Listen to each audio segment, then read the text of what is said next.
As I told you in a recent video, I'm working on several drone reviews right now, including Skyrover X1, Potensic Atom 2, and the Holystone HS7790.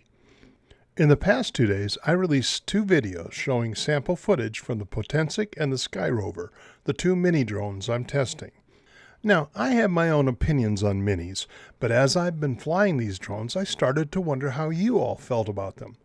I'm trying to keep my own opinions about minis out of the reviews because I realize that some of you like mini drones and some don't.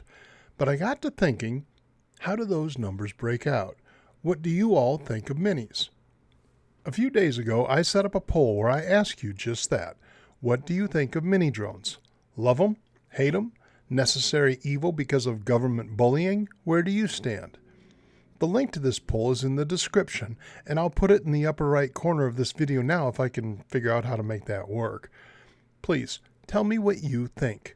Vote in the poll and leave your comments.